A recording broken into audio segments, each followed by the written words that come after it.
All right, we are live streaming live into Women Rock Switzerland, and we are here with you, those who are viewing on YouTube. I'm Michelle Guiliano. I'm one of the founders of Women Rock Switzerland, a closed Facebook group featuring about 12,000 members from over 85 nationalities that we've counted to date. And I'm with Anisa Zafar. Anisa has written, she's one of the authors, one of 31 authors in our collaborative anthology called Inspired Journeys by Women Rock Switzerland and by Swiss Made Story. We got together in order to share women's stories, real, authentic, inspired journey stories from women all over the world who happen to have resided or be based here in Switzerland today. Anisa is a trauma and life coach who happens to use art and art therapy to inform her work with others.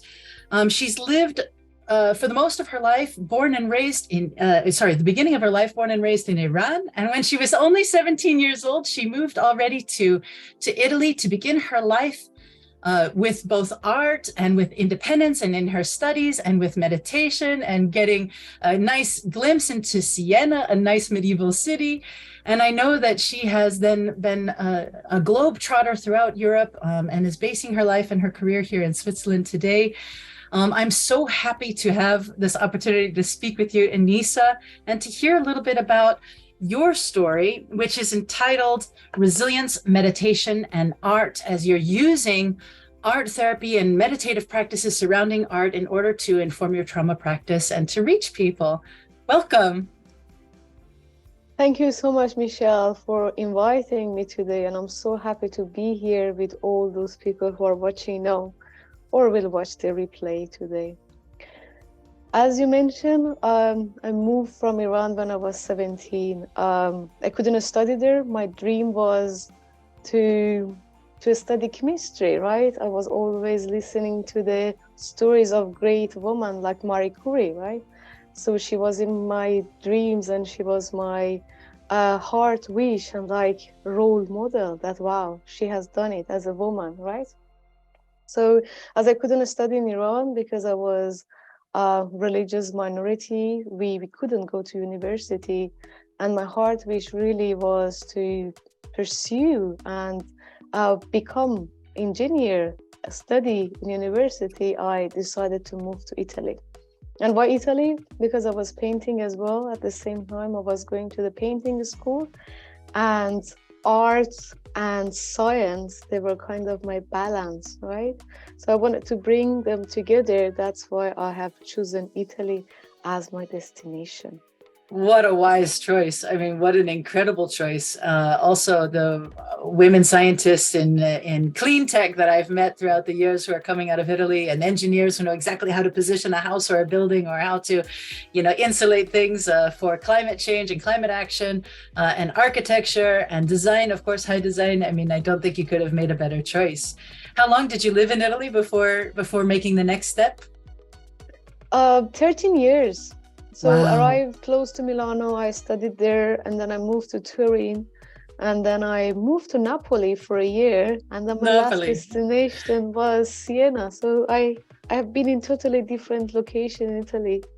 My bloodline is from Naples and Caserta, just outside of Napoli. Yeah. So my last name, Guiliano, has an American spelling behind it, an immigrant story of signing the name and dotting it in the wrong place. But Naples is part of my roots. It's so interesting, Anisa, to ask this question that I'd love to ask you next, which is just simply, how do you identify culturally? And for those in the global diaspora, those who are part of Switzerland or it's such an interesting question because we so often as expatriates, we can lose aspects of our identity and gain totally new ones as well. And so how you identify culturally, I'd like to ask you, how do you do this today? You have these roots and... That is a very sorry. Go ahead. No, you first. Take it on. That makes me excited. That's an interesting question because this morning I was thinking of some people when they call themselves on others expats, right? And I was thinking, I'm not expat. Yeah. I'm just a citizen of the world, Wherever I go, I can make it home. I can bring what I have, right? Some roots, tradition, or whatever you want to call it, that is kind of like a seed planted in my heart, right?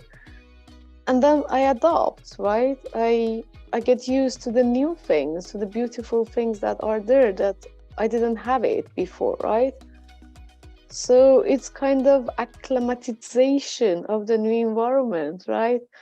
So culturally, I'm a mix of things. I have the East and I have the West, and I'm happy. I'm just citizen of the world, right? So if you come home or if you come to the conversation with me, we will notice different things that comes from here and there, and a little bit from there and a little bit from there. And I think we're all, right, when we start to travel, then we are not expat. That's the planet, the whole planet. And we have been just born in different places and we belong to the whole planet, right? I think that is the reality that hopefully one day comes to the light, right? When the borders get a little bit not visible. Of course, we keep our beauty and the beautiful of cultures, but then we are kind of more free and we feel more home where we go. And not to nuance it too much, but do you feel like this is a spiritual or a religious connection to the whole as a world traveler? Or when you're talking about something as tangible as cultural adaptability and acclimation, is there a practical tip that you have for those who are adapting? Like one of your channels is, I'm sure you pack your colors, I'm sure you pack your paints, but when you then land in a new place, how do you start to tap into that culture and that language and that environment so that you assimilate? Because you're not a voyeur, right? You plant roots. You stayed in Italy for so many years and you've been in Switzerland for so many years. So you also place yourself. That's a very good question as well. I think when I move, I just see people as human being, right? And I see the things that we have in common, right? So I start very positive wherever I go. And I start to see maybe positive things rather than the things are not positive. Yeah. And then that's the start, right? So I believe wherever I go that people want to make connection. Maybe they make connection differently in a different level, or they make connection in a different timeline, right? Then maybe a Persian or American makes a different connection rather than German person or Swiss. And at the same time, the intention, the heart desire is to making that connection, having that love, right? That openness to love of what they need. So I believe wherever you go, where there is love, people are happy. They might show it differently, right? Yeah. They might express it differently, but that is what brings healing and joy and that connection, of course, right? So I just observe and I'm open because I came here, right? And they have been there. So to see really what is there and how they're expressing themselves and offer what I have. And it has been successful until now. So I Well, will I think you proceed have with you that. have you have an incredible starting point, right? Your starting point is direct your focus towards what works and what you like and towards love. So that's an incredible starting point. What works? What do I like? And where's the love? And if you direct your focus on those kinds of things, of course, chances are you're likely to see that, find that, and resonate with that. So that's a great beginning point. So thank you for that.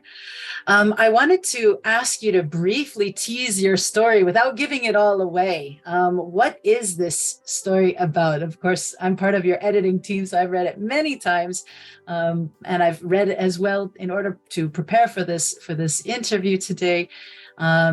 One of the things that I absolutely love is the language choices that you use throughout. Like, I actually think you use very beautiful, colorful language, including the dance of colors to inform your art.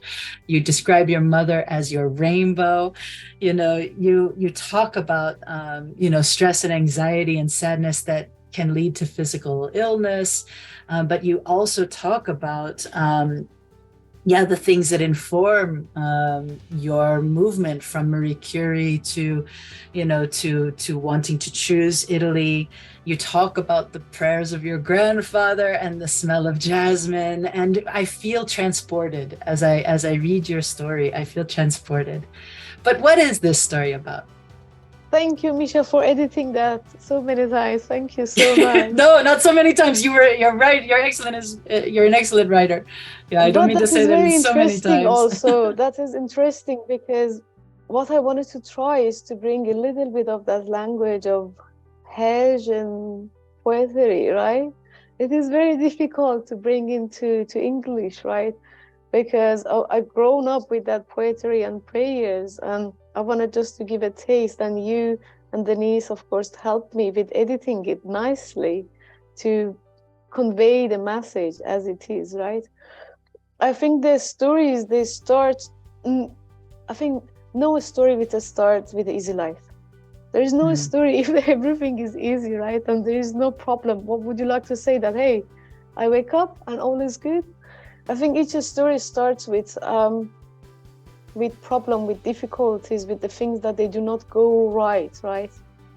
And then when you discover how to make that wrong kind of right for yourself, then it becomes a story, right? So my story as well, when I moved to Italy with age of 17, the things I was not even aware, because I was so focused on something else that I didn't have time to do that inner journey. And when I start to realize, it was kind of, that is something that I need to work on it, right? And then I start my journey with meditation and other things, and many coaches helped me. And they have been actually my inspiring to become a coach or becoming a meditation as a give back, right? Give back to people.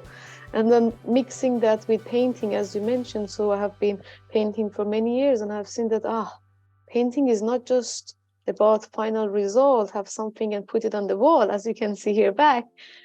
It's about the whole journey. It's about the whole journey that you go through that. And I realized that I had certain paintings that I was copying something for having something nice, to enjoy it, put it on the wall or sell it. And they were certain that, oh my God, they were deep. And after that, I had a different feeling, right? So I was started to bring that to clients to see if it works with others, right? So we went through the meditation and I was guiding them with the colors. So we were using as a tool, the colors really to express themselves, to bring out what is there. And they were amazed as well as I was amazed. So the story talks about really how we can use meditation and painting to build resilience and to clean what is not there for us. I do not like to use work as stuck or broken. The people know that. I use more cleaning up. We're like flowers, right? So we need to clean up what is not needed for flowers to bloom, really. And this story is about that, how we can make it possible with as a colorful journey, right? Yeah, art as a metaphor for positive and negative space and for perspective and directing focus, and it's just powerful.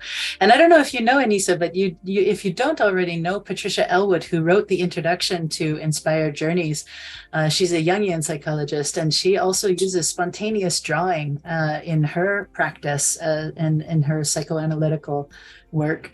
And she has a book on spontaneous drawing. If you don't know, you might want to tap into that, because we you need share. to connect. Yes, we need to connect. Patricia, if you watch this video, I'd love to connect with you. Yeah, absolutely. And she's a phenomenal writer. Cool. So in order to provide some sort of standard context, I do have a list of questions that I'm working through as we're having this conversation, but I love where you left off there, because I think that there's the aspect of your work that you're doing today that's also a tipping point in your story, in that your story is very pragmatic. You have some top tips and some ways to access painting by yourself at home. Of course, we can take courses with you, but you also provide some real insight in the book. And so I do hope people get their own copy of Inspired Journeys and read your story.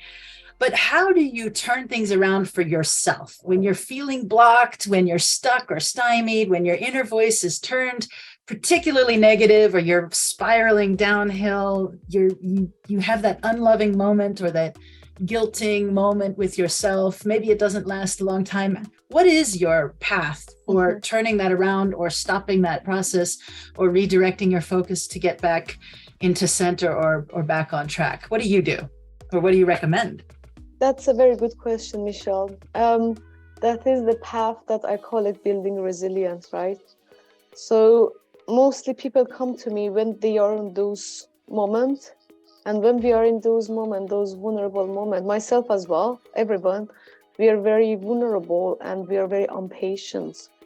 that is the reason that we need to build resilience, and building resilience means finding the ways and techniques and making our brains ready for those moments. And of course, we're not getting ready for the most worst things to happen, but also for the daily life. And at the same time, we are ready when those things happen, right?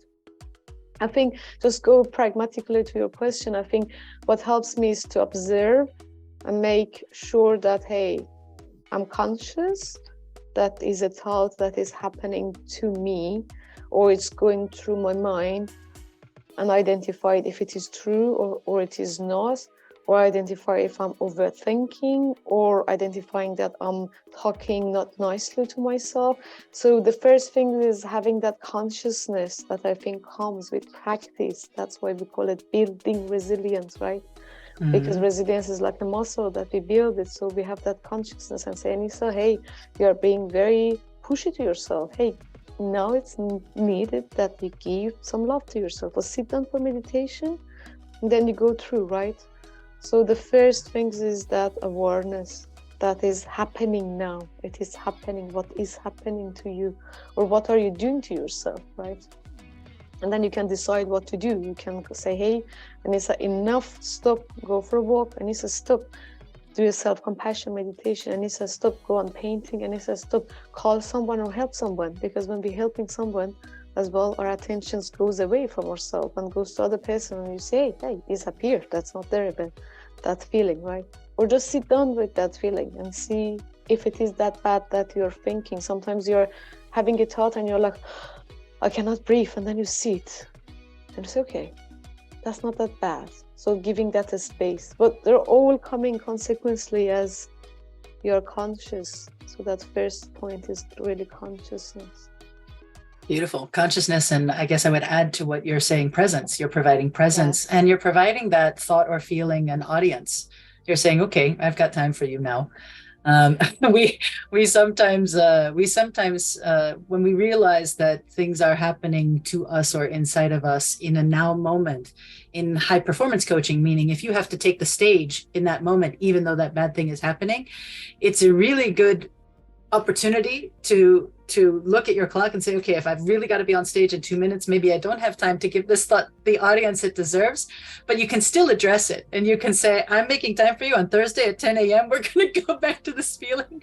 But right now I'm going to go and have my Olympic moment, or I'm going to go and take the stage and deliver my TED Talk, but if you don't address it, it can emerge. And if we can come into presence and come into nowness, and give it a name and give it its due time and schedule time for it, we can at least quiet it for the moment. But we cannot, I agree with you completely, we cannot not address it.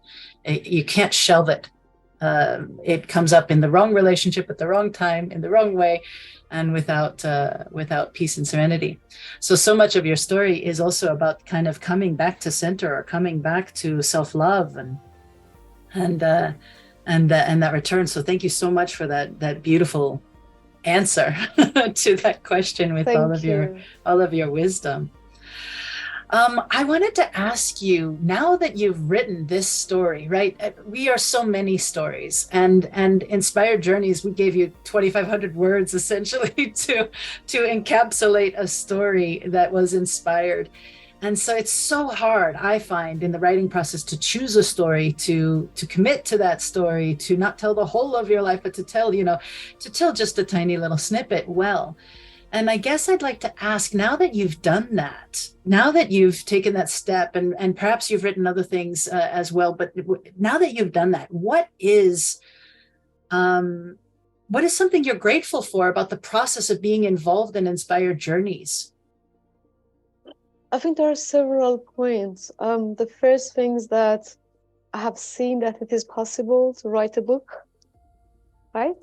So when you do something and you come to the end, you're like, okay, it has been done. I can do it again, right? And it encouraged me to start my own book now.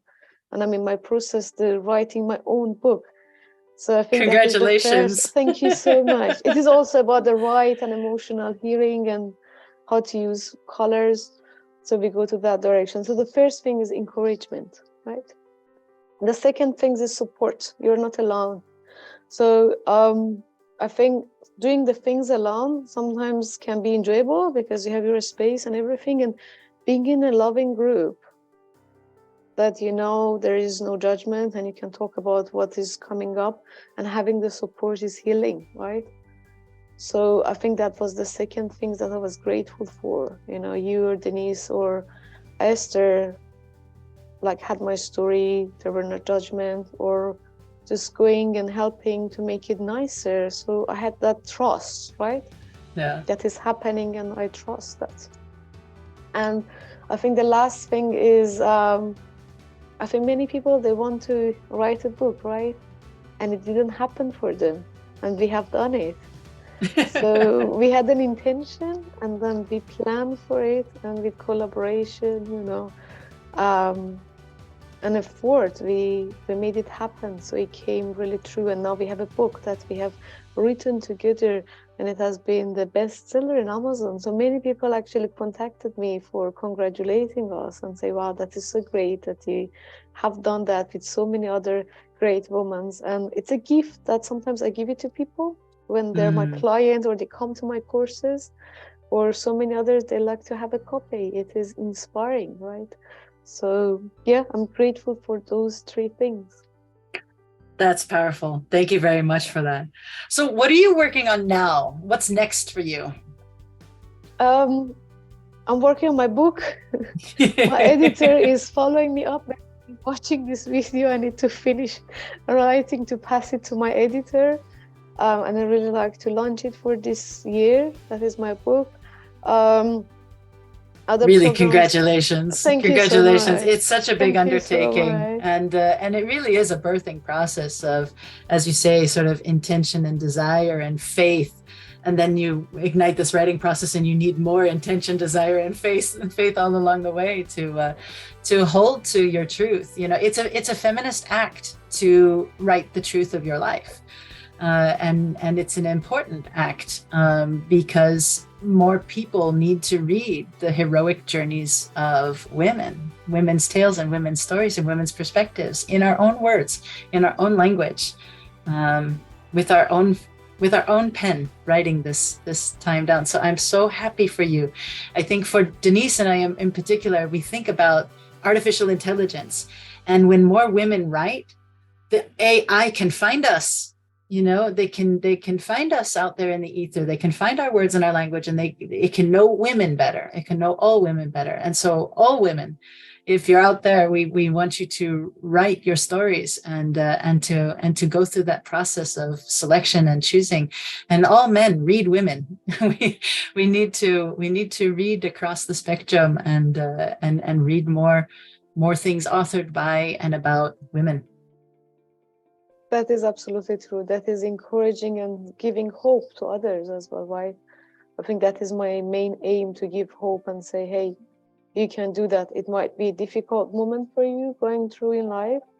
It's not taking forever, or it's not a thing, or you can change it somehow, right? That is my main goal, because I've been through that. So that is the main goal of that, story that I shared in the Inspired Journey book. And it is what I'm sharing in my new book. Just to give tools and techniques and giving hope that you can change it. Well, powerful. Well, I do hope you'll let us know the title and keep us informed, and add to the comments below when it's ready for publish and when we can announce. My pleasure. My last question for you is really about your legacy. And you're in such an interesting time as an Iranian woman abroad in Switzerland, and tapping into art and culture, and being the mouthpiece for your own inner voice and your own inner experience, but also being the mouthpiece that you are as a teacher, as a meditation expert, as a trauma coach, as whether that's a mouthpiece or more of a facilitator in a process, and a guide by the side. When you think about your own legacy, what is your message for the world? Or if you could design your legacy and I don't always believe that we have the right? We pass on, and our work is there, and our message is there, and the way we've impacted others' lives, we have or haven't drawn them in and helped them to feel good. As Maya Angelou says, people will never forget how you made them feel, but you don't get to necessarily craft that. This question is, if you could craft your legacy, what is your legacy and what is your message to the world? That is a very deep question, right? I think what is my heart desire is to really expand and bring the message of true kindness toward ourselves and consciousness. It's not a word, it's a verb, to be kind and conscious. And I think once we're that kind and conscious, we cannot do something that is not kind to others, right? Because we consider and we know ourselves, and we know that we're not perfect, no one is perfect, and we go all through difficulties, right? So to be there and support each other. But it's a real verb, right? It is not something it's not a nice word to say. So what I want to bring and what I want to maybe leave is to people remember me of the things that I brought to them to help them to transform their inner conversation, transform the relationship that they had with themselves, and help them maybe somehow, in a small points, that they could change their reality and their words. So that is my heart wish in my, let's say, small, environment that I can impact. Just remember of Anisa, someone who likes to bring more consciousness and more kindness to the heart of people in order to, emanate more light where we can in our very small environment. And we're all small lights, right? So if you start to be conscious, then everything will start to change. And it's not impossible, Michelle. I really believe to that. So I believe really to peace that can come if we become more conscious, if we let go of the judgment of ourselves and others, accept, and then work toward a better world together. Gosh, I love your legacy, and I love the power of all of those words. And I believe you and agree with you that consciousness and kindness are when they lead, the world can heal and have peace. I also believe that you get that reaffirmed. My guess is you get that reaffirmed every class you have. There's something about production, that producing an art, producing a work, that making something, making this tangible book, right? There's something about producing something physical or getting it down on paper and writing out those words that must every single week or every single time that you're running your classes reaffirm for you that when we behave with greater kindness and more consciousness and bring more presence to that which we're experiencing, whether it is the light or the dark in that particular moment, that we can integrate and come back to center and to heal. Denise and I, in our work with the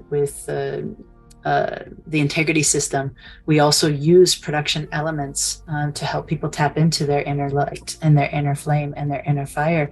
And when people can see what is within out, then we can affirm or direct or alter or add more paint, add more color or add more blackness, and make it more tangible and more real, to see it in the light and to get that stillness.